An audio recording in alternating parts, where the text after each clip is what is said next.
Listo.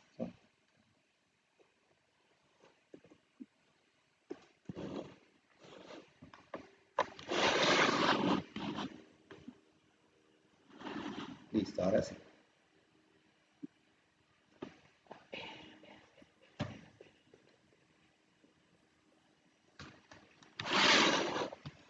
Muy buenos días. Ahí ya le están escuchando. Parece que tiene el teléfono. El micrófono lo tengo. Sí. Ahí tranquila, ahí ya puede hablar de todo.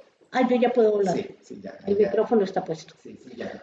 Muy buenos días para la audiencia. Mi nombre es Carmen Saforero de Rueda. Ya me conocen ustedes. Soy la asesora jurídica de CEPAS, IDEAR, la Curia. Y aquí estamos para servirnos y servirles a todos. Vamos a hablar un tema muy importante hoy, el derecho laboral y todas sus normas y todas sus reformas y todas los interrogantes que surgen alrededor de ella. Entonces, empezando, decimos que efectivamente el derecho laboral desde 1991 está consagrado como un principio fundamental, además de que sabemos muy bien que Colombia es un Estado social de derecho, encaminado a la solidaridad, al trabajo y al bienestar colectivo. En consecuencia, es importante recordar, porque aquí lo que vamos a hacer es un recorderis de toda esta serie de situaciones, que los principios ostentan un mayor grado de indeterminación que las reglas, tanto en su contenido como en su consecuencia. Efectivamente, tenemos que los principios son normas de aplicación relativa respecto de las circunstancias de hecho que se invoquen. Tenemos también que los principios se presentan bajo la estructura de argumentos normativos, de cuyas características de aceptación y referencia derive su validez. Pero también tenemos que dentro de ellos existe la libertad laboral. La libertad laboral es la posibilidad que todos y cada uno de nosotros tenemos de escoger profesión u oficio. Libertad para decidir cuándo y con quién trabajar. Libertad para generar empresa y deber social de trabajar. Efectivamente, dentro de esos principios consagramos esas posibilidades.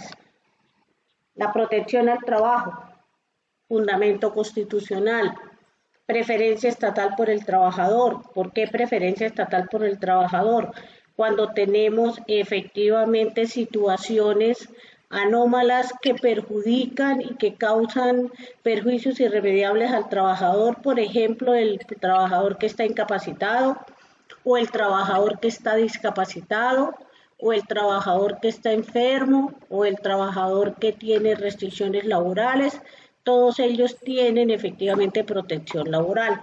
¿Por qué el Estado los protege? Porque efectivamente están violando su derecho al trabajo y están violando el artículo 25 de la Constitución Política, porque no le están dando un trabajo digno ni justo y sí le están quitando efectivamente la posibilidad de tener sus propios ingresos con su trabajo y los ponen en condición de debilidad manifiesta.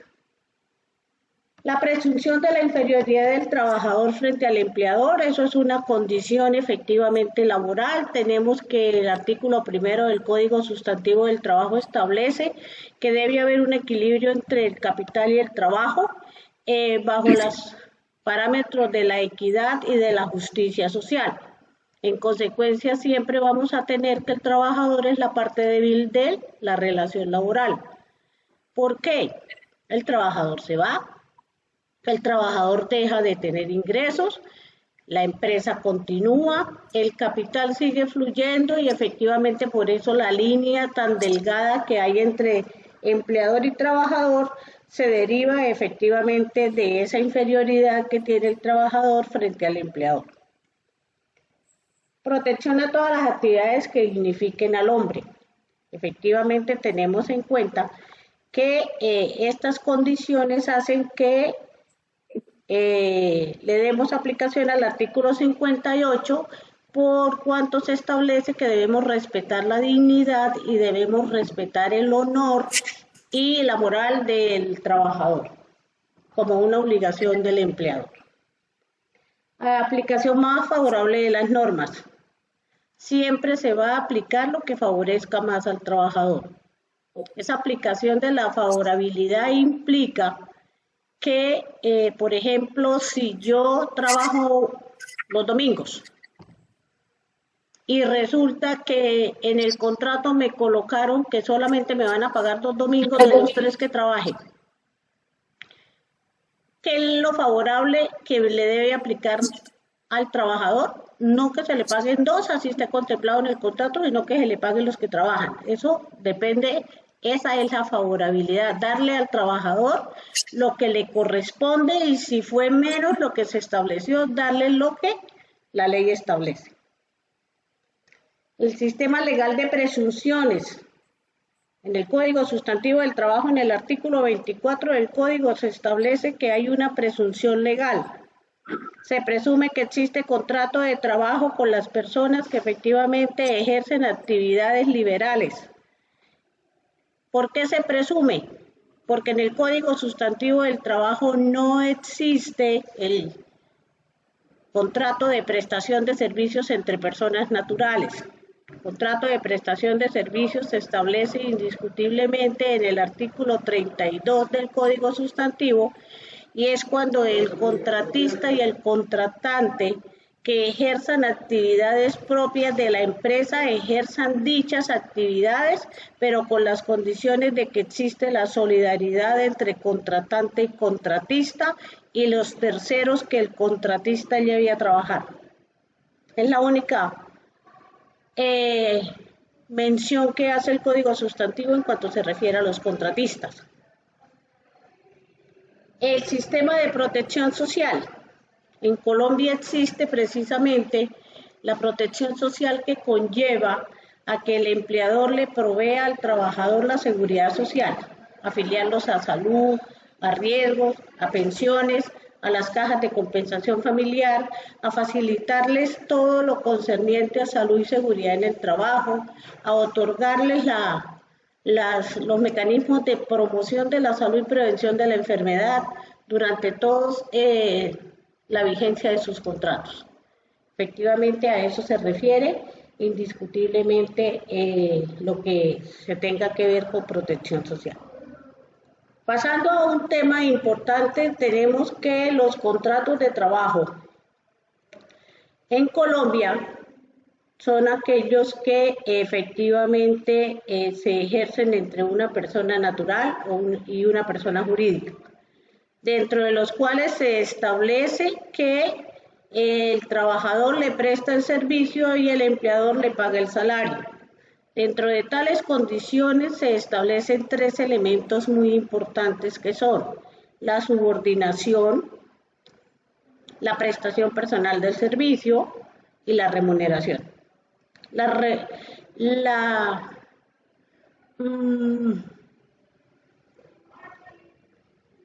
Se me acaba de ir la idea. Efectivamente, el hecho de que el patrón no tenga la facilidad y tenga la condición de imponerle a su trabajador condiciones de reglamentos, órdenes, esa efectivamente es lo que tiene el elemento principal del contrato de trabajo y es lo que conlleva a hacer que cuando se decreta un contrato de trabajo se tenga en cuenta la subordinación. Porque yo puedo hacer un contrato de prestación de servicios, pero recordemos muy bien que tanto el artículo 53 de la Constitución Política de Colombia como el artículo 23 del Código Sustantivo del Trabajo me dice que la realidad prima sobre la forma. ¿Qué significa eso? Que los contratos de prestación de servicios, tienen unas condiciones muy especiales. Tales condiciones son que la subordinación es contractual, que no se paga salario, se paga honorarios, que sí puede haber una prestación de servicios personal, pero también puede haber una prestación de servicios con un tercero. ¿Qué quiere decir? Que yo no le puedo dar órdenes directas al trabajador, yo no le puedo pasar memorando, yo no le puedo llamar la atención. ¿Por qué? Porque dentro del texto del contrato que debe ser por escrito, efectivamente existe la condición de que la subordinación está inmersa dentro del contrato. Por eso cuando yo hago un contrato, por ejemplo, para una asesoría, en la asesoría yo le digo al contratista, usted me tiene que asesorar en situaciones laborales, en situaciones de seguridad social, en situaciones de acoso laboral, todo lo que tenga que ver con el derecho laboral y se le establece dentro del contrato. Por eso no se le pueden mandar memorandos, no se le pueden hacer llamados de atención por internet, por WhatsApp. ¿Por qué? Porque es que el elemento subordinación implica que el empleador le da órdenes al trabajador y se las da verbalmente, se las da por escrito, se las imprime en el WhatsApp, se las da por el correo electrónico. Y si yo tengo un contrato de prestación de servicios y tengo todas esas condiciones, ese es el elemento fundamental para que cuando yo termine el contrato o porque la persona termine el contrato y se sintió que nunca prestó un servicio y sintió menoscabado sus derechos laborales, lo demanda y nomás con esos memorandos que le mandaron y por esos llamados de atención por WhatsApp o las órdenes que mandaron por escrito, son el elemento de prueba fundamental. ¿Para qué? Para que tengamos efectivamente la declaratoria por parte del juez de la existencia de un contrato de trabajo.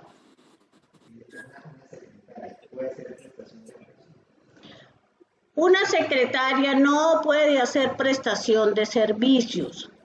Es muy importante tener en cuenta esos detalles. La ley me dice que si yo contrato una prestación de servicios con una secretaria, esa secretaria no va a ser una persona contratista. Ella es una persona empleada. ¿Por qué? Carmenza, vaya, por favor, expida la partida de bautizo. Carmenza, por favor, atienda público. Carmenza, ¿usted por qué llegó tarde? Carmenza, ¿usted por qué no llegó a tiempo? Carmenza, ¿usted por qué efectivamente no me cumple con las órdenes que yo le doy? ¿Por qué? Porque es que resulta que la secretaria hace la actividad principal de la parroquia. ¿Cuál es la actividad principal de la parroquia? Atender público, expedir certificaciones, expedir partidas de bautizo, expedir partidas de matrimonio, asentar partidas, bueno, todas esas actividades que efectivamente son propias de la parroquia. Ella es la cara visible de la parroquia, además del sacerdote que la administra. En consecuencia, la secretaria no puede ser una prestación de servicios. Se cae, por su propio peso se cae ante la jurisdicción laboral. Es lo primero que se ve, es que una secretaria cumple todas las órdenes, todos los reglamentos y toda la subordinación en la que está inmersa su contrato de trabajo. Que si una persona que se deja entrar al cementerio, pero no es esposa, porque lo contrata ¿cómo está? La funeraria, la responsabilidad que haya entre los dos, ¿puede haber? Bueno, existe una situación muy compleja en ese sentido de que el sepulturero no está contratado por la parroquia, lo lleva la funeraria. Pues la funeraria en principio es la directamente responsable de otorgarle todos los derechos a esa persona porque ella es la que lo contrata. Pero el cementerio, ¿de quién es? ¿Quién lo administra? ¿Quién lleva efectivamente la administración del recinto? Hay una solidaridad, artículo 32. Si bien es cierto, perdón, no es el 32, es el 34 del Código Sustantivo del Trabajo. Y es muy importante tener en cuenta que la persona que llega como sepulturero a un cementerio, sea porque lo llevó efectivamente a la funeraria, se entiende que es empleado de la funeraria. En principio, la funeraria es la que tiene que entrar a responder directamente por esa persona. Pero si le llega a pasar algo dentro del cementerio a esa persona, no tenía los elementos de seguridad, el cementerio, el administrador del cementerio tiene que estar muy acucioso verificando que esa persona tenga elementos de seguridad. ¿Por qué? Porque siempre va a haber una solidaridad responsable en esa situación y cuando usted vaya y lo demanden o demanden a la funeraria, lo van a llamar en garantía, que por qué el señor entró sin elementos de seguridad, que por qué lo permitieron, que por qué no revisaron si tenía seguridad social, que por qué no revisaron si tenía riesgos laborales, porque eso toca, eso es una condición importantísima hoy en día, así no tenga contrato con el cementerio. Así el cementerio no tenga ninguna injerencia en el que llevó al señor sepulturero para ese menester, en ese acontecimiento que está realizando en el cementerio. Si usted va al almacén Éxito, le voy a poner ese ejemplo, a llevar mercancía a entregas de frutas o verduras o mercancías en general, lo primero que ese almacén Éxito hace es que le tienen que mostrar que tiene salud, riesgos y pensiones. Si la persona que llegó no tiene ninguna de esas tres cosas para demostrar que sí está afiliado al sistema, no pasa de la puerta principal. ¿Por qué? Porque vienen y surgen lo que llamamos los llamamientos en garantía, las solidaridades, las responsabilidades del tercero, y efectivamente eso conlleva a una serie de condiciones que la misma ley laboral lo ha impuesto. Porque es que esa solidaridad efectivamente, cuando hablamos de solidaridad, no se mira que se tenga capacidad económica, que se tenga capacidad logística, no, ahí lo que se mira es que se cumplieron con todas las condiciones necesarias para proteger la salud y la seguridad de esa persona. Eso es lo que se tiene en cuenta. Doctora, los riesgos de... Es que me están diciendo que no me escuchan. Doctora, los riesgos que hay frente a una persona que se contrata, ¿sí? Pero no se le hace firmar contrato, pero se le hace cumplir un horario y le dicen, bueno, más adelante hacemos el contrato, más adelante la afiliamos, ¿sí? ¿Cuáles serían los riesgos ahí? Todos. Los riesgos laborales son los que más le quitan el capital a las personas, sean empresas, sean personas naturales. ¿Por qué? Porque si yo le digo a Miguel Ángel, necesito que su merced me ayude a supervisar allí a los trabajadores del campo que tengo, es que como usted tiene experiencia, entonces su merced va y me ayuda y me colabora con eso. ¿Usted puede? Él dice, sí, yo puedo. Pero resulta y pasa que llegó Miguel Ángel a hacer efectivamente la supervisión de esas personas y Miguel Ángel se resbaló, Miguel Ángel se cayó, tuvo una fractura de rodilla, de pierna, bueno, una situación pues bastante compleja. Yo le dije, Miguel Ángel, usted me puede colaborar. Él me dijo que sí, el solo hecho de que nos hayamos puesto de acuerdo, porque recordemos que en Colombia no hay trabajo gratuito no existe, ni tampoco el solidario, ni tampoco el trabajo, los voluntarios, eso es una situación bastante compleja que hay que mirar con lupa. Efectivamente, para que yo pueda salvarme de una demanda laboral por falta de riesgos laborales, porque resulta que con esa caída perdí la capacidad laboral en un 20%, no lo tenía afiliado, fue el primer día, efectivamente, ¿a quién le corresponde pagar? ¿A quién lo contrató? Los contratos en Colombia son de son de varias maneras. Contratos a término indefinido, que pueden ser verbales y escritos, pero el verbal tiene tanta validez como el contrato escrito. Verbal, Miguel Ángel, ¿usted puede ir a supervisarme los empleados en la finca? Miguel Ángel dijo, sí señora, yo puedo. Miguel Ángel, le pago 100.000 pesos por el día. Listo, yo voy. Pero yo no le pedí a Miguel Ángel, oiga, Miguel Ángel, ¿usted tiene salud? ¿Usted está afiliado a riesgos? ¿Usted trabaja como independiente? ¿Usted me puede demostrar eso? Yo no le pregunté quién está asumiendo la responsabilidad. Así sea un día. En mi experiencia como inspectora de trabajo les puedo contar que no se salvan ni las empresas petroleras que son tan acuciosas, ni los contratistas de las empresas petroleras porque son descuidados. Llevaron a un trabajador, lo tuvieron que subir a una polea, a una grúa, a bajar no sé qué implemento de una cuestión de petróleo. La grúa se soltó, el señor se cayó, lo tuvieron trabajando hoy, lo afiliaron al sistema de seguridad e inmediatamente lo contrataron. Pero recordemos algo muy particular. Los riesgos laborales corren a partir del día siguiente de la afiliación, no del mismo día en que lo afilian. Y el día siguiente es que si a mí me afiliaron a las 10 de la noche, a las 12:01 ya es el día siguiente, yo ya tengo riesgos.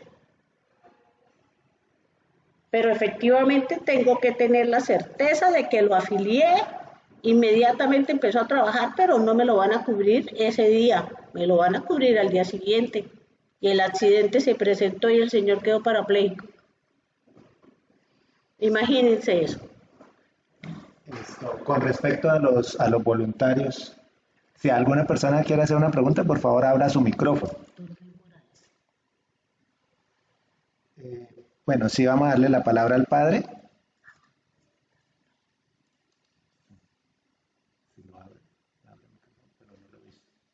Bueno, mientras que tienen las preguntas, por favor hacerlas. Doctora, si nos puede recomendar cómo sería el manejo con los voluntarios, ¿sí? Porque muchas veces a ellos se les coloca un horario, una camisa con un logo, ¿sí? Hacer ciertas actividades que para mí, pues, es un riesgo. Entonces, le agradezco si nos da unos consejos para esa relación con los voluntarios. El voluntariado se puede dar, pero hay muchas cosas que no se deben hacer. Al voluntariado no se le puede uniformar. Hay muchas condiciones que los comprometen porque efectivamente cuando yo uniformo a una persona le estoy dando la categoría de ser parte integrante de la parroquia, más que como voluntario, como una persona que hace parte de la nómina. Porque recordemos muy bien que las dotaciones de calzado y vestido de labor no tienen por qué llevar logo de las instituciones. ¿Qué es lo que lleva logo de las instituciones? Los elementos de seguridad industrial. Ese sí lleva logo de la empresa. ¿Por qué?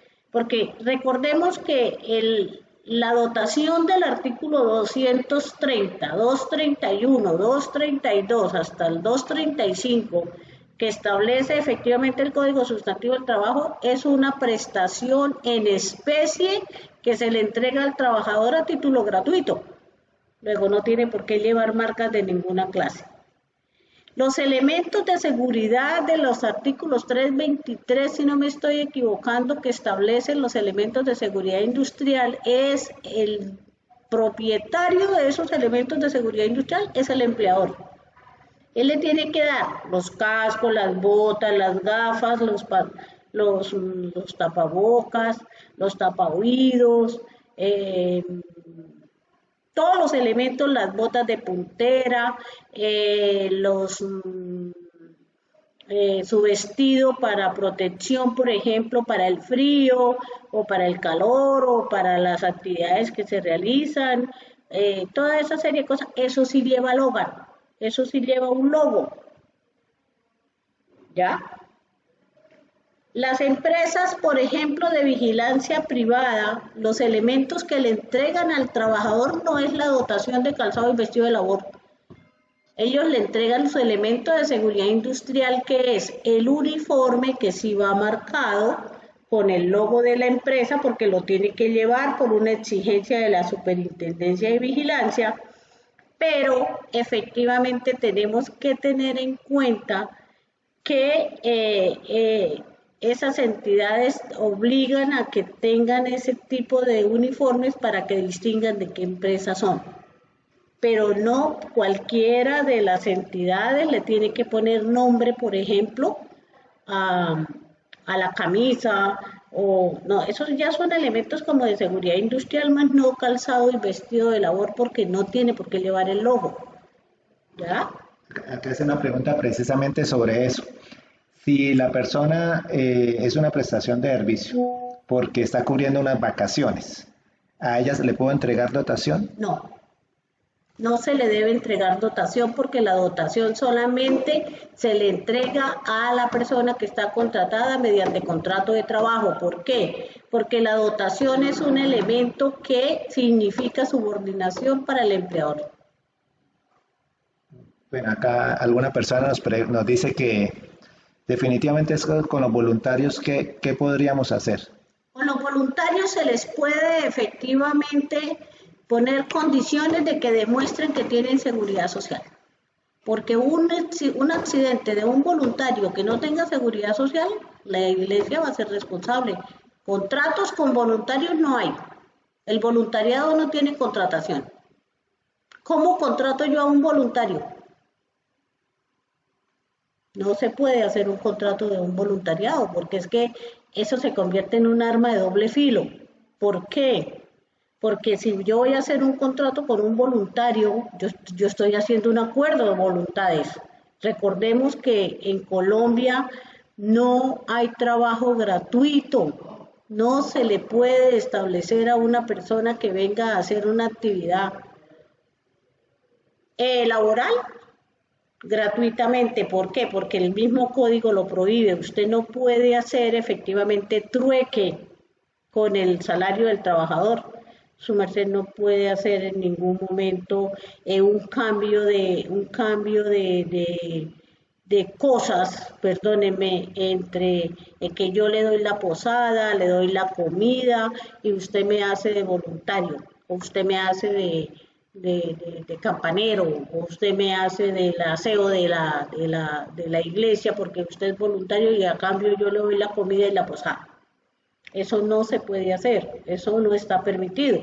Está permitido que haya salario en dinero y salario en especie, sí, de acuerdo al artículo 129 del Código Sustantivo del Trabajo, que me dice que efectivamente yo le puedo dar alimentación, alojamiento, elementos de aseo a una persona que vive en mi casa, y yo le doy el 70% de salario y un 30%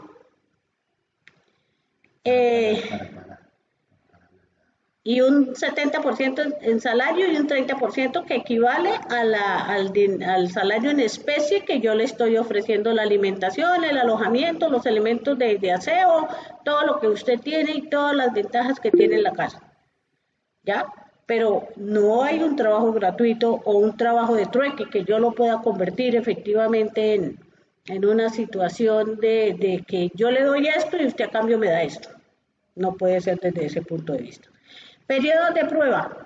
Pero ese sí, dice, esa persona, pues no sé, allá nuestra compañera de ECOS, no sé si la pregunta está correcta, pero dice que si hay un periodo de prueba de 6 meses, no. En el Código Sustantivo del Trabajo, que es el régimen común colombiano, el término máximo de periodo de prueba son 2 meses. Si es un contrato a término indefinido, si es un contrato a término indefinido escrito, si es un contrato a término indefinido verbal, no hay efectivamente periodo de prueba. En los contratos a término fijo de 1 año, el periodo de prueba máximo son 2 meses, porque de los otros contratos inferiores a 1 año es 1/5 parte del término para el cual se ha contratado. El periodo de prueba de 6 meses solo se aplica Para la rama judicial se le aplica a los funcionarios públicos, se le aplica a la Contraloría, a la Procuraduría, a la Fiscalía, a esas personas que se vinculan con las entidades del Estado.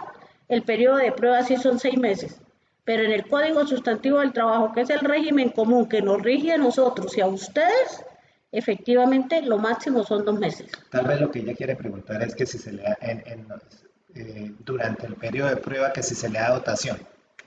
Claro, si usted efectivamente contrató a una persona y recordemos que el periodo de prueba está inmerso en el contrato de trabajo. El periodo de prueba no puede estar separado del contrato de trabajo porque eso no tiene sentido. Primero que todo, no existe.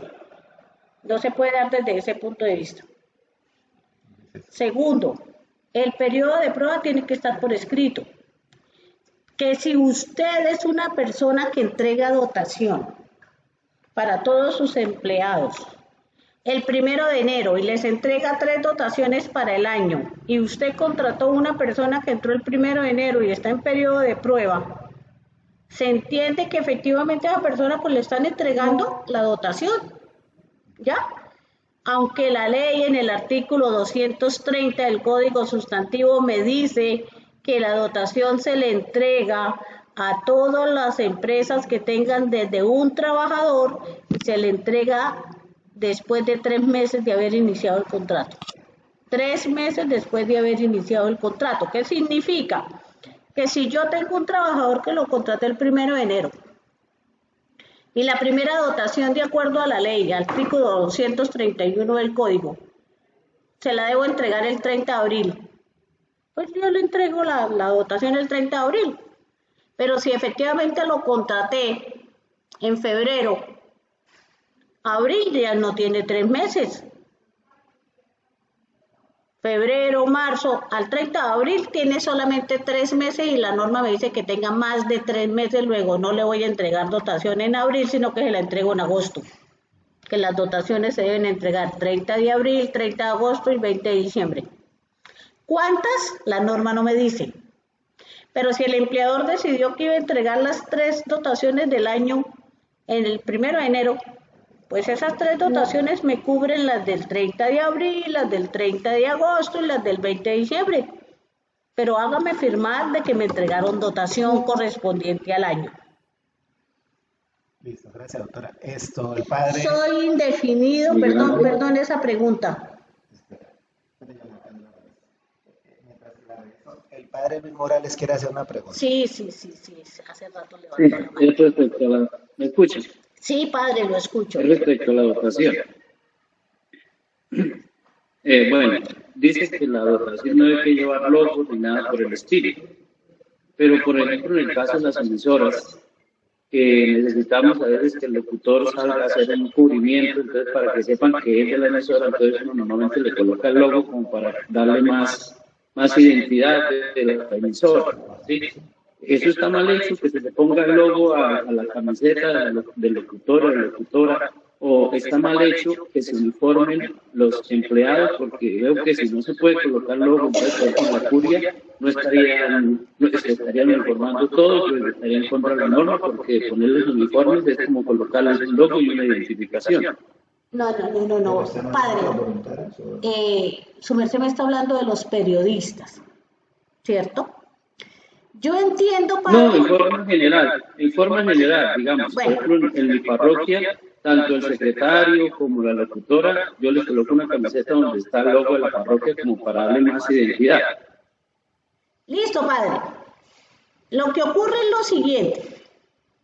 Si bien es cierto, lo que pasa es que aquí en Colombia se unificaron muchas cosas para evitar dar como doble dotación. Y le voy a explicar cómo. Aquí se dice que calzado y vestido de labor es una prestación en especie que el patrono le tiene que dar a su trabajador por obligación laboral y es calzado y vestido de labor y le entrega hace 3 entregas al año. Nunca le dijo cuántas eran. Cuando yo le coloco el logo a la empresa para que me representen, ¿cierto? Efectivamente, ¿qué ocurre? Ya no le está dando dotación, sino un elemento de seguridad industrial, lo que representa a la empresa, la que está afuera. Lo que pasa es que esa persona, con ese logo que su merced le entrega de la camiseta, esa persona solo la puede usar para hacer actividades propias de su contrato de trabajo y propias de su actividad laboral. Esa camiseta no puede estar en un estadio, esa camiseta no puede estar en una cancha de fútbol, esa camiseta no, porque es que eso es como cuando usted uniforma a los niños del colegio. No pueden estar los uniformes de los niños del colegio en cualquier parte, ¿sí? Ellos salen del colegio y se van para la casa, se cambian de ropa y se salen con otra vestimenta. Lo mismo ocurre con el trabajador, que su merced le coloca un eslogan a la camiseta donde me dice emisora La Cometa, banco de alimentos, ¿ya? Eso se utiliza única y exclusivamente para hacer la representación de la empresa cuando está en actividades laborales, porque efectivamente la van a distinguir como tal. Si usted efectivamente se quiere obviar la situación del eslogan de la camiseta, la norma me dice, el Código Sustantivo del Trabajo, que los trabajadores deberían estar carnetizados, deberían tener un carnet que los identifica. Si ustedes se dan cuenta, por regla general los bancos no le ponen el eslogan a la ropa de los trabajadores, les dan un carnet, Da Vivienda, Banco Agrario, Banco BBVA, es un carnet, pero la norma me habla del carnet. Ella nunca me habló de ponerle eslogan a la ropa. Eso porque la gente lo volvió costumbre, padre, pero desafortunadamente la costumbre en el derecho laboral no se aplica. Se aplica en el derecho comercial. La costumbre hace ley en comercio, pero no hace ley en laboral. Porque la ley laboral es objetiva, la ley laboral no es subjetiva, ¿ya? Entonces la costumbre no va como ley en el derecho laboral. Bueno, para las secretarias con el teclado, no entiendo. No, tranquila, yo acá le muestro. Entonces las personas dicen, una persona nos dice que entonces es mejor, digamos, apoyarnos en voluntarios pensionados. Sería una de las mejores alternativas, teniendo en cuenta que de pronto estarían ustedes obligados a pagar el riesgo laboral para evitar contratiempos posteriores. Listo. Una persona nos pregunta que como la reforma laboral habla del contrato indefinido a partir del 4.º año, ¿cuándo empieza a contar ese 4.º año?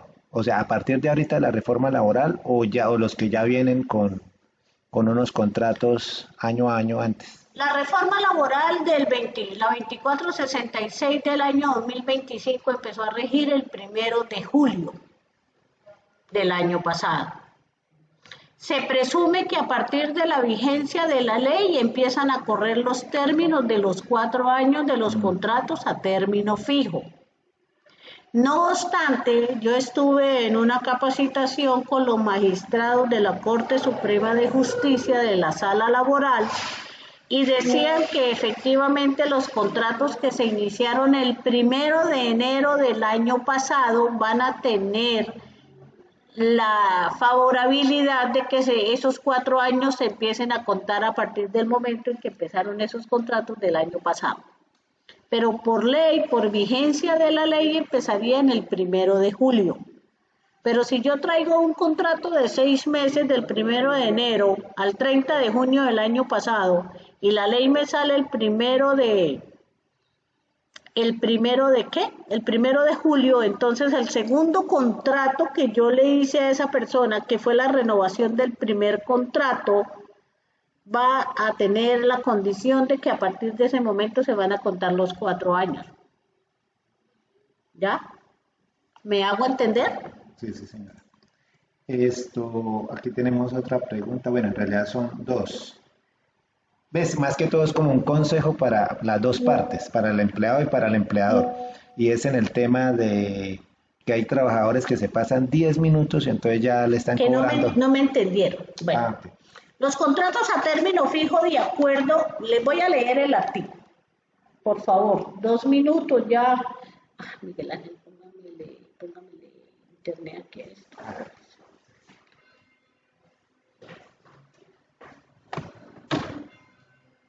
Sí, bueno, La norma dice que se está subrogando el artículo 46 del Código Sustantivo del Trabajo que establece que los contratos a término fijo pueden ser inferiores a un año y hasta 3 años, dice el artículo 46, que fue modificado por el artículo 3º de la Ley 50 del 90 y que ha sido subrogado por la Ley 2466 del 2025. El artículo subrogado por la Ley 2466 establece que efectivamente los contratos a término fijo pueden ser inferiores a un año hasta por 3 años. Sin embargo, los contratos a término fijo que pasados 4 años de estar en vigencia, a partir del 4.º año empiezan a ser contratos a término indefinido y si el patrono no los pasa indefinidos haciendo otro contrato o haciendo la modificación, se entiende que por ley efectivamente van a entrar a ser contratos a término indefinidos. ¿Me hago entender?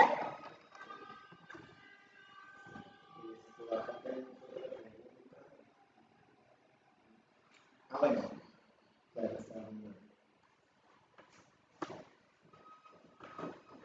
Bueno, acá hay 2 preguntas más que nos hacen. Bueno, una recomendación para los trabajadores y para los empleadores.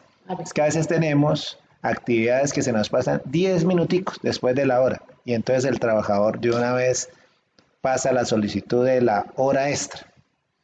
Entonces, no, pues ya le hemos dicho que por 10 minuticos, 5 minuticos, pues bueno, pero de una vez solicitan su hora extra. Entonces, una recomendación.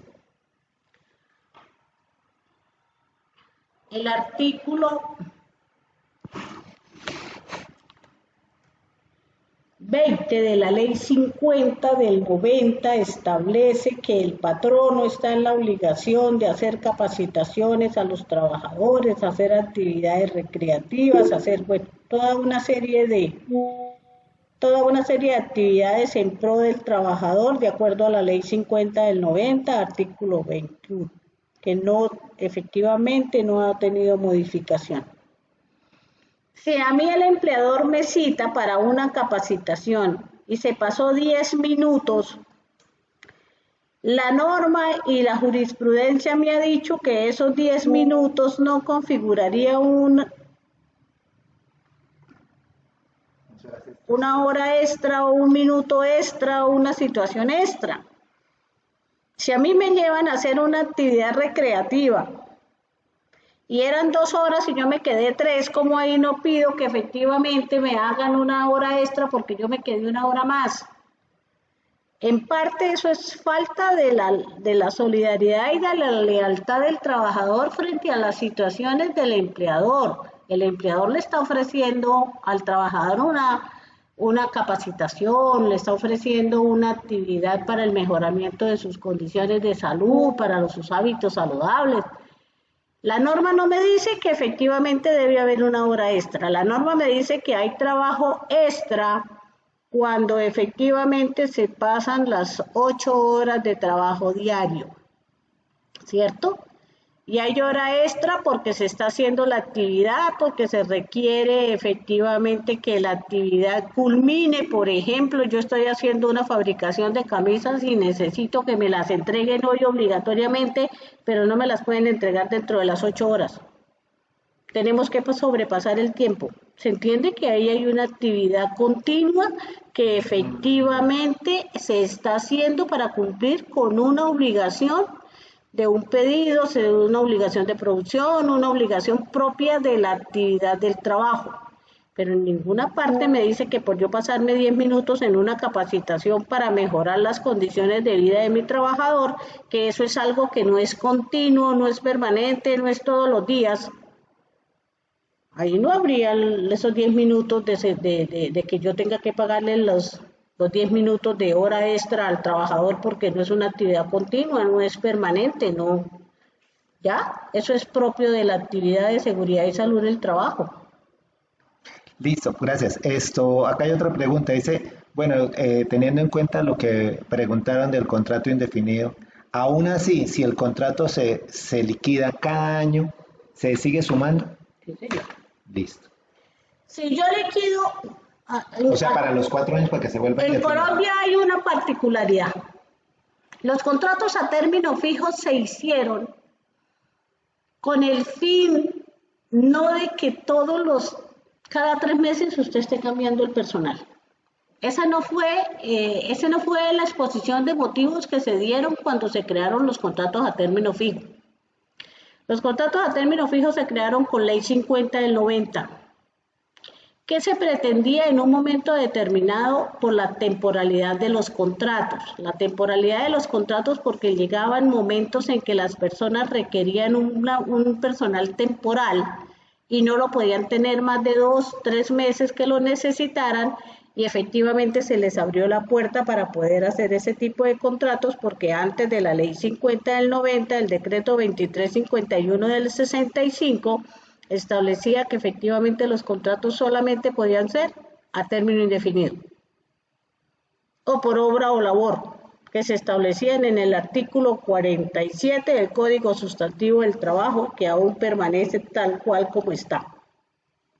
Entonces hay que tener en cuenta que los contratos a término fijo no se hicieron en esas condiciones, pero usted podía tener un trabajador con contratos a término fijo de 6 meses y efectivamente para que se le convierta el contrato a término fijo de 6 meses en un año, usted necesita tener 4 contratos con ese trabajador de 6 meses para que el quinto contrato sea un año.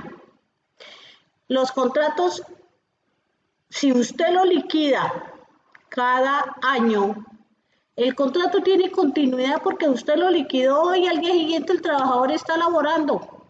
Y si deja 15 días, que hace la pregunta. Eso no tiene ninguna connotación porque efectivamente se entiende que está haciendo las mismas actividades, el mismo contrato, la misma forma de contratación que se dio y la Corte Suprema de Justicia en reiteradas oportunidades ha dicho que allí existe una continuidad del contrato porque es que los 15 días no se aplican para el Código Sustantivo del Trabajo. La solución de continuidad de un contrato se aplica para los funcionarios públicos, no para los funcionarios privados. Esos 15 días de solución de continuidad, ¿qué significa? Que si yo trabajo con el Ministerio de Trabajo, me retiré del Ministerio de Trabajo y me vinculé con la Alcaldía de San Gil, y pasaron 15 días sin que yo me contratara con la Alcaldía de San Gil, yo no tengo derecho a que me paguen una prima por la solución de continuidad que hubo entre el Ministerio de Trabajo y la Alcaldía. Pero eso no pasa con los contratos que yo hago en el régimen común de las parroquias, de la curia, de cepas, de los colegios privados, eso no pasa. ¿Ya? Y la Corte Suprema de Justicia decía, esos 15 días son un sofisma de distracción. ¿Por qué un sofisma de distracción? Porque usted contrata al profesor del colegio privado nuevamente para que haga la misma actividad, para que atienda a los mismos niños, para que haga las mismas clases, para toda esa serie de cosas. No tiene razón de ser que yo lo deje 15 días. Se entendería que esas son las vacaciones. Y las vacaciones no suspenden los contratos. Listo, sí, señora. Muchas gracias, doctora. Bueno, Edinson tiene una pregunta. Está levantando la mano. Es un compañero de Gambita. La pregunta era, pues, respecto a los colaboradores, por ejemplo, entiéndase en los que están los grupos pastorales, digamos, los monaguillos, los proclamadores, toda la gente que ayuda en el sentido pastoral y que si bien obviamente no se puede hacer un contrato laboral, porque vienen a colaborar. En ese caso, por ejemplo, yo he visto, y no solo la realidad de Puerto Santil, y también de la diócesis de Bucaramanga, que en muchos lugares todo lo que son grupos pastorales, todo lo que son incluso la comunidad de Maús, tienen sus camisas con logos representativos, incluso a veces ponen el logo de la parroquia, todas esas cosas. O sea, ahí en ese tema pues laboral y lo que están hablando que me parece pues como muy interesante también, pues charlarlo, porque a veces uno se refiere solo al trabajo que le ayuda a mover algo, que le ayuda a hacer algo, pero todo eso viene siendo realmente o colaboración o trabajo. Entonces ahí cómo se actúa. Aquí ocurren muchas cosas y en cuanto, mira, yo realmente no conozco el derecho canónico y a mí me gustaría saber cómo manejar esas situaciones en el derecho canónico. ¿Por qué? Porque es que resulta que aquí nosotros tenemos dos elementos fundamentales. Nosotros tenemos que cumplir la Constitución y la ley, pero también hay unas reglas del derecho canónico que también se imponen en la religiosidad, en los ritos, en toda esta serie de situaciones que conllevan efectivamente el trabajo pastoral. ¿Ya? Yo sí me doy cuenta de que efectivamente lo de Maús y todo, esos son trabajos pastorales. Mira, yo aquí, por ejemplo, en la catedral, yo soy proclamadora los domingos, ¿sí? Yo nunca me pongo a pensar cosas que porque soy proclamadora y que qué tal que me caiga y que qué tal que me ponga y que no, eso uno no lo piensa. Ni uno está hecho para ponerse a esas susceptibilidades. Aquí lo que hay que tener en cuenta es cómo se manejan esos grupos pastorales que se constituyen. Por ejemplo, la comunidad de Maús o la comunidad del padre Barraguero. Bueno, todas esas comunidades que se fueron creando alrededor de la iglesia. ¿Cómo se manejan? Yo realmente me excuso con ustedes, yo no conozco mucho del código de la ley canónica y en parte eso está establecido dentro de las normas canónicas, entonces, y la gente lo hace con mucho amor y la gente lo hace con devoción y los monaguillos van, toda esta serie de cosas que ustedes efectivamente alrededor de la espiritualidad y los ritos pues se realizan, ¿ya? Solo que uno lo que les hace es una advertencia. Tengan en cuenta que efectivamente todo tiene su límite y de pronto las responsabilidades pueden ser muy grandes. Mientras no pasa nada, las cosas están como aguas quietas. El problema es cuando pasen las cosas. ¿Qué decisión voy a tomar? ¿Qué camino voy a coger? ¿Cómo me puedo defender? Porque aquí es donde vienen los problemas, cuando sucedan cosas. Mientras no suceda nada, todo está calmado, ¿ya? Y uno puede ir con la camiseta de Maús o uno puede ir con el voluntario que va al banco de alimentos o el voluntario que va a entregar los mercados a la gente pobre. Bueno, todo eso lo puede uno hacer, pero yo siempre les digo, cúrense en salud. La mejor opción sería no uniformar, porque a la hora que sucedan las cosas es donde vienen las reclamaciones, ¿ya? Entonces, yo consideraría que uniformes no, pero si la gente se identifica uniformada, eso ya depende efectivamente de las condiciones que establezcan los grupos religiosos con el clero. Pues puede ser voluntario, ¿no? Que diga voluntario de Maús. Sí.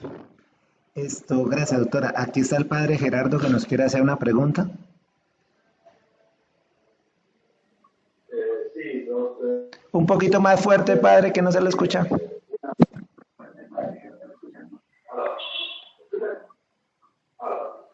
Padre Gerardo. ¿Me están escuchando? Sí, señor. Sí, señor. Un poquito suave, pero se le escucha. A ver, yo creo que la cuestión es, la diócesis ha dado un paso de mirar un poco lo de la vicaría de administración, que son 6 actividades que de una u otra manera van a implicar a empleados, ¿no?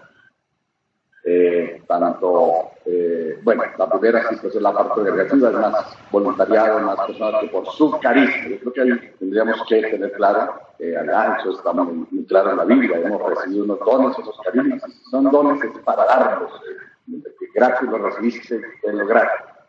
O sea, es como para no meternos como en tantos detalles de eso que nos asustan, que ser un catequista puede demandar que si ahora uno de que lee la palabra, yo creo que eso ya entrarnos como en un asunto ahí como muy complejo que creo que no llegue. Pero sí ya la parte vicaria de administración, en donde hay esos 6 aspectos, especialmente los que tienen que ver con donde hay que emplear gente, pues ahí ya sí es el punto, y creo que ha sido un acierto avanzar en esto de la materia de administración. 2, en relación con, había pues la duda en el comienzo, si las personas que trabajan los domingos, y desde luego se les da después un día compensatorio, pues a la vez se les paga el domingo con la nueva ley, que es los dominicales, y entonces esto, habría que pagar dominicales habiendo un día compensatorio. Creo que hay algunas que ya pidieron ese concepto al mismo Ministerio de Trabajo y han dicho que si hay día compensatorio no habría que pagar los dominicales. ¿Qué concepto tiene la doctora Soledad? Bueno, padre, frente a la situación del domingo, la norma dice, la 2466, que si usted establece con su empleador que por obligación trabaja el domingo, porque es que el domingo viene más gente del campo, porque el domingo tengo que atender la secretaría de la parroquia, el despacho parroquial, y las personas trabajan todos los domingos y usted estableció con su empleada que efectivamente el día de descanso compensatorio para ella es el día jueves o el día lunes. Bueno, el día cualquiera de la semana que ustedes hayan acordado. Si efectivamente ocurre desde ese punto de vista, eso ocurre para cuando la persona solamente trabaja un domingo al mes o 2 domingos al mes. Pero si trabaja más de 3 domingos al mes, efectivamente se dan las 2 condiciones, se da el descanso y se paga el domingo. ¿Sí? Eso sí sigue igual. Lo que ocurre es que si usted establece que ella va un domingo al mes y usted le da a ella el lunes de compensatorio, pero resulta que el lunes fue un festivo y ella tuvo que ir a trabajar porque se presentó cualquier situación, su merced le paga el recargo del festivo y le paga el recargo por el domingo que ella fue a trabajar. ¿Me hago entender? Pero si usted le dio un martes, un miércoles, un jueves y ella fue a trabajar el domingo, pero usted la utilizó ese miércoles de descanso compensatorio que ella tiene, usted le paga el recargo de ese día. ¿Me hago entender? Cosa que no sucedía con el código, y es más, si uno mira la ley, la 2466, efectivamente lo que me habla del domingo, venga, le miramos aquí lo del domingo. Remuneración en días de descanso obligatorio. Modifíquese, mire, solamente se modificó el artículo 179 del código. No se modificaron el 180 ni el 181. Solo se modificó el 179. Y el 179 me dice, en la modificación, el trabajo en día de descanso obligatorio o días de fiesta se remunera con un recargo del 100% sobre el salario ordinario en proporción a las horas laboradas, sin perjuicio del salario ordinario que tenga derecho el trabajador por haber laborado la semana completa. Aquí me está ratificando, lo que me está diciendo, oiga, el artículo 179 del código ya dejó de tener el recargo del 75% y ahora me lo volvieron al 100%. ¿Sí me hago entender? Entonces, en este momento está en el 80% el recargo. pero su merced, si lo pone a trabajar un domingo, le va a pagar el 80% de recargo. ¿Sí? Y si me dice que el descanso obligatorio de esa persona es un lunes y su merced lo puso a trabajar el lunes, ese lunes me lo recarga con el 80%. ¿Me hago entender? Sí, señor. Esto, bueno, acá hay una pregunta, dice, acá hay una pregunta, espero que pues, se le haya contestado al padre Gerardo. ¿Quién es el de la pregunta del domingo? El padre Gerardo, ¿está de acuerdo, padre? ¿Cómo? ¿Está de acuerdo con la explicación? Sí, es decir, es más bien que se pongan de acuerdo, porque eso lo han dicho es ahí en las visitas, entonces más un acuerdo pues, ahí con el equipo, porque creo que lo escuché en la visita que ya no se tendría que pagar. Entonces, es decir, queda uno como en la duda ahí, por eso quería aclarar. Mire, y aquí me está diciendo, padre, en el parágrafo primero dice, se entiende que el trabajo en día de descanso obligatorio es ocasional cuando el trabajador o trabajadora labora hasta 2 días de descanso obligatorio durante el mes calendario y se entiende que el trabajo en día de descanso es habitual cuando el trabajador o trabajadora labore 3 o más días de estos durante el mes calendario. ¿Ya? ¿Qué ocurre? La ley 50 del 90, la 24, el decreto 2351 del 65, el decreto que le dio vida al Código Sustantivo del Trabajo, decía que el descanso obligatorio en Colombia era el día domingo, por las condiciones económicas, por las condiciones de flexibilidad, por las condiciones de que hoy el domingo se toma como un día común y corriente, todo el mundo trabaja. La ley está trazada en ese sentido. Entonces, ¿qué hizo? Efectivamente, la 2466 le dijo, oiga, señor empleador, si usted se pone de acuerdo con su trabajador de que el domingo lo va a trabajar y usted le da un día de descanso en la semana, que ese se va a convertir en el descanso obligatorio, su merced no lo podría utilizar. ¿Ya? Pero la norma me está diciendo, oiga, si usted lo tiene más de 2 o 3 días, usted tiene que pagarle el recargo y darle el descanso. Porque es que resulta que el artículo 179 del código, el 180, 181 del código, si uno lo toma, uno lo debe leer del 181 hacia atrás y no del 179 hacia adelante porque se confunde. Entonces, ¿qué me dice la norma? Me dice, si usted pone a trabajar 3 domingos al mes, usted tiene que darle 3 descansos remunerados al mes. ¿Ya? Pero si usted lo utilizó en uno de esos 3 descansos remunerados, le paga el día remunerado que el descanso más el recargo del domingo. Es lo mismo. Es como si estuviéramos con el domingo en las mismas condiciones.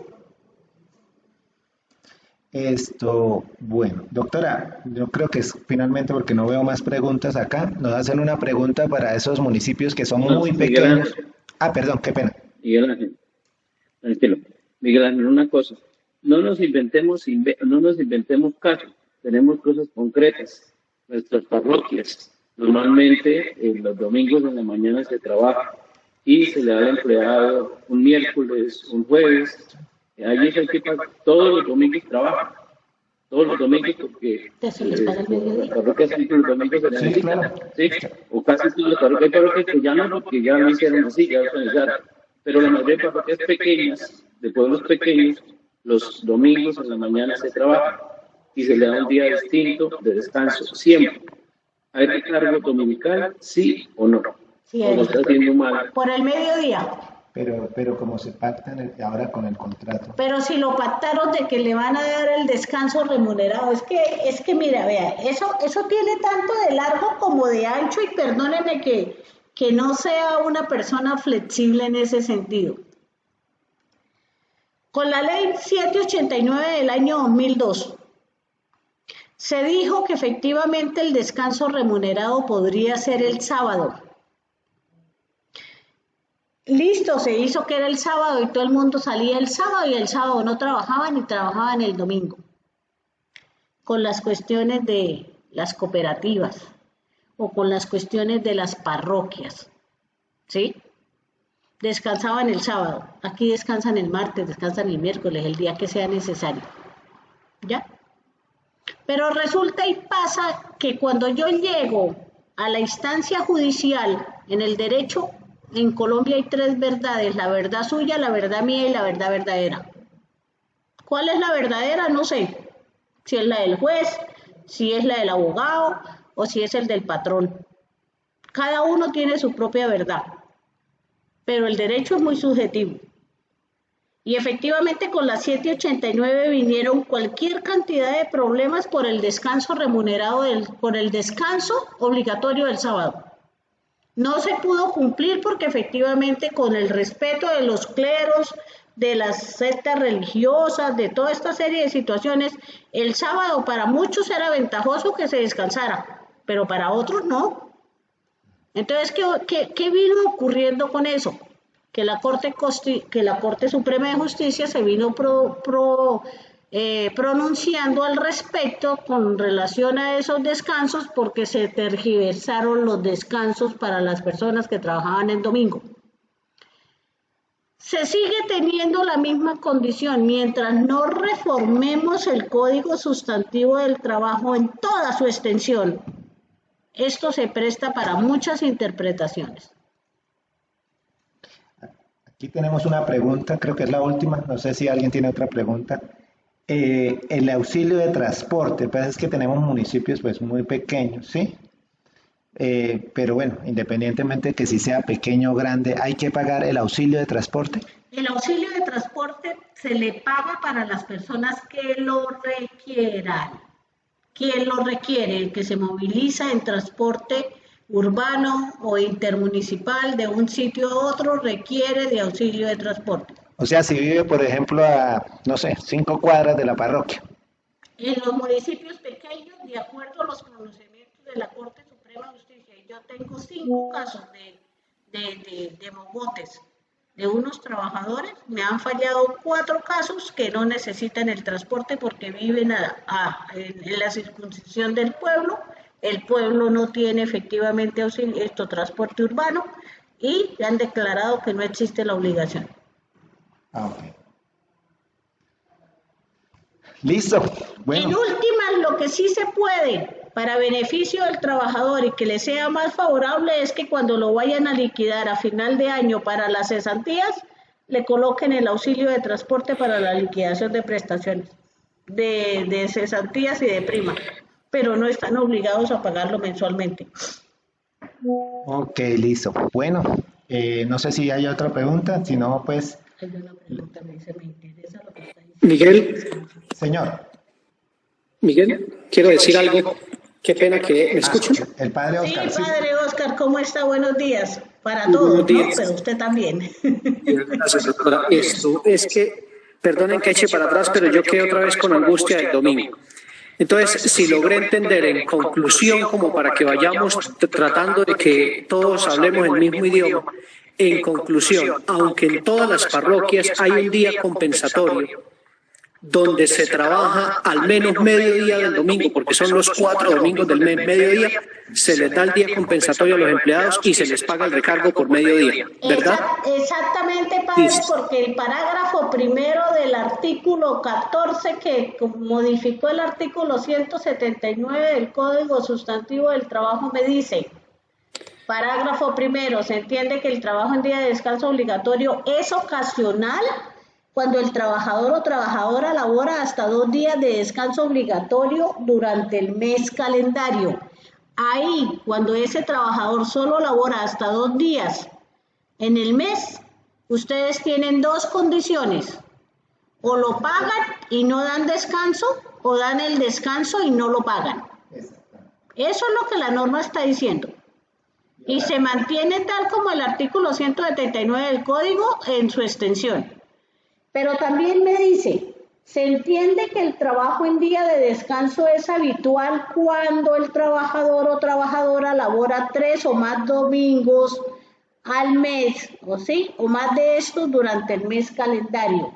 Se entiende que le vamos a aplicar entonces el artículo 180 que me dice que se le paga el recargo y se le da el descanso. Y además, como la nueva ley va a quedar establecido como el día de descanso. Listo, doctora. Muchas gracias. Se le paga También... el mediodía del domingo, padre, y le da el descanso porque trabajan los 4 domingos del mes. Perfecto, doctora. Sí, es que aunque nosotros hicimos la consulta al ministerio, también después nos ayudaron un experto en el tema y nos dijo que esas consultas, las respuestas que ellos daban desde el ministerio en caso de un conflicto no son excusas, es decir, puede uno quedar fuera de la protección de la ley en ese caso. No es una excusa lo que allá nos responden. Mejor dicho, responden del ministerio y como no hay nada oficial escrito, sencillamente se lavan las manos. Entonces es mejor cuidarnos en salud. Yo he oído a muchos contadores que han dicho, en esta parroquia donde yo estoy ya se paga el domingo, yo mejor lo dejo así y pienso que es lo mejor. Es más sabio de ese punto de vista, padre, porque volvemos y le cuento lo de la ley 789 que decía que el sábado era el día de descanso obligatorio y cuando empezaron las cooperativas a trabajar los domingos, mire cuántos líos hubo porque no pagaban el domingo. ¿Por qué? Porque la Corte Suprema de Justicia tiene el concepto de que los domingos se establecen de acuerdo, como lo dice el parágrafo primero. Si son 2 domingos, usted tiene 2 opciones. O lo paga y no da descanso, o da el descanso y no paga el recargo dominical, y eso lo dice la ley desde hace muchos años, desde 1950. Y efectivamente, si son más de 3 domingos, usted le da el descanso y le paga el recargo. Y en este caso de la ley, como si queda establecido en el contrato que el día de descanso es el miércoles, ¿sí? Ese, pues de acuerdo a esa reforma, ese día sí no se recarga. Ese día el domingo, pero si son solamente 2 domingos al mes. Okay. Recuerde que siempre, porque aquí me está diciendo, si son más de 2 domingos, le da el descanso obligatorio. Y la norma sí lo establece. Artículo 79, 80, 81, creo que, si no me equivoco, el 182 también tiene parte del domingo y uno los empieza a leer de abajo hacia arriba para poderlos entender. Listo, muchas gracias, doctora. En el caso del sepulturero se debe trabajar por exequias, eso se llama un contrato por labor y es un contrato de trabajo que se le paga por las exequias y cuando se le liquida se le hace el promedio mensual y efectivamente sobre esa base se liquida.